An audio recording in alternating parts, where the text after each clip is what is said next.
Great. So, have you ever been nervous on a first date or worried about going to a party? Of course, social anxiety is as ubiquitous as anxiety gets, but for 13% of Canadians, it'll become a diagnosable disorder at some point in their lives. But is avoiding eye contact on a date or bringing a friend along to a party really that bad, unhealthy, pathological? Well, it depends. Consider this. You're faced with an exciting date, but instead of feeling happy, you become worried, anxious, scared. And when you finally go, you find it hard to meet your partner's gaze. You look down, you focus on what you're going to say next, and you can hardly concentrate on what they're saying. The date doesn't go well. Next weekend, you're invited to a party, and you want to go, but you're worried about what people there will think of you, what you're going to say, who you'll talk to, so you insist on having a good friend come along. You go there, you arrive, your friend introduces you to an interesting group of people, and you have a good time. You leave in high spirits.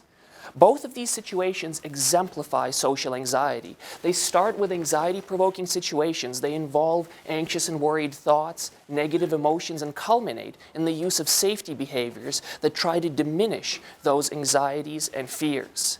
But are all safety behaviors the same? Currently, psychologists say yes. All safety behaviors are seen as universal attempts to alleviate your anxiety. They act as a safety net to make you feel safer and distance you from your fears.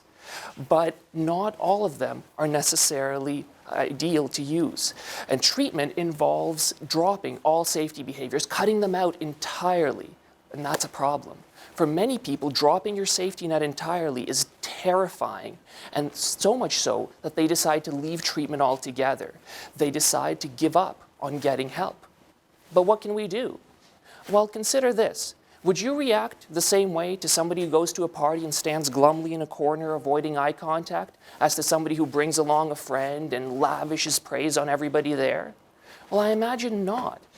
But those are all safety behaviors. Both types are considered safety behaviors and are seen as the same by psychologists today.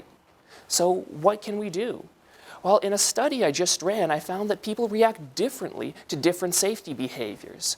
So there's different types, and some make people seem less friendly, less nice, less interested, but others don't, and that's key. This could mean that not all safety behaviors, not all parts of your safety net need to be eliminated. And that's where my research is going. I want to examine safety behaviors in the context of therapy. I want to see if they can be integrated and if we can help those people, those thousands of Canadians, those thousands of people worldwide who would otherwise be forced to suffer in fear and suffer in silence. Thank you.